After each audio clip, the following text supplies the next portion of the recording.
গাছের পাতা যেমন পানিতে ভেসে যায়, ঠিক সেরকমই কিছু জীবন তাজা প্রাণ পানিতে ভেসে যাচ্ছে।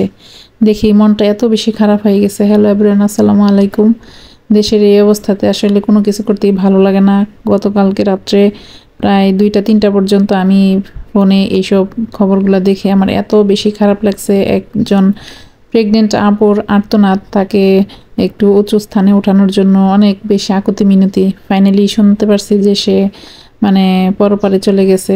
তো যাই হোক, শুনে খুবই খারাপ লাগছে। আরও কিছু বাচ্চাদের ছবি দেখছি যারা পানিতে একেবারে ভাসতেছে, তাদের মানে ধরার কেউ নাই, দেখার কেউ নেই, তাদের বাবা মা কেউ নাই, মানে কোথায় কে কোথায় কোন দিকে চলে গেছে পানিতে ভেসে কেউ মানে বলতে পারতেছে না। কি একটা অবস্থা! আমরা তো মানে এসব চিন্তাই করতে আমার খুব খারাপ লাগতেছে বাচ্চাদের কথা ভেবে, যে কতটা অসহায় হয়ে গেলে একটা মা পারে যে একটা বলের ভিতরে তার ছোট্ট শিশু সন্তানটিকে মানে ভাসায় দিতে। কোন উদ্দেশ্যে, কিসের উদ্দেশ্যে, কার কাছে পাঠাই দিল? একটা মা কতটা অসহায় হইলে এই কাজটা করতে পারে। এত বেশি খারাপ লাগছে বাচ্চাদের এসব দেখে। বাচ্চারা কত কষ্টে পানিতে মানে ডুবে ডুবে আছে, পানিতে ভিজা অবস্থায় আছে। আচ্ছা, ভিজা শরীরে কতক্ষণ থাকা যায়? একটা ছোট শিশু কতক্ষণ থাকতে পারে? আমাদের বড়দেরই খারাপ লাগবে, সেখানে ছোট বাচ্চারা কত মানে কষ্ট করতেছে। দেখেই মনটা খুবই খারাপ হয়ে গেছে। এত মানে দেশের মানুষের উপর একটার পর একটা থাকে, মানে মন থেকে দোয়া করতেছি আল্লাহ পাক ওদের উপর রহমত দান করুক। আর আমরা যে যেখান থেকে যেভাবে আছি সবাই ওদেরকে সহযোগিতা করার চেষ্টা করতেছি, চেষ্টা করবো ইনশাল্লাহ। আর আপনারা যারা আমার ভিডিওটি দেখতেছেন সবাইকে অনুরোধ করব অবশ্যই লাইক দিয়ে ভিডিওটি শেষ পর্যন্ত দেখবেন। আর যদি সম্ভব হয় বন্যাতে যারা বন্যার কবলিত এলাকায় যত মানুষ কষ্টে আছে সবাইকে একটু সহযোগিতা করবেন। সবাই সবার পাশ থেকে সাহায্য সহযোগিতা করবেন, যে কোনোভাবে শুকনো কাপড় চোপড়, খাবার দাবার, টাকা পয়সা, যে কোনোভাবে ওদেরকে সহযোগিতা করেন। তো আমি আজকে রান্না করতেছিলাম এই যে আলু বেগুন দিয়ে একটা নিরামিষ তরকারি, আর উপরে ডিম ভাজি দিয়ে এভাবে উপরে দিয়ে দিলাম।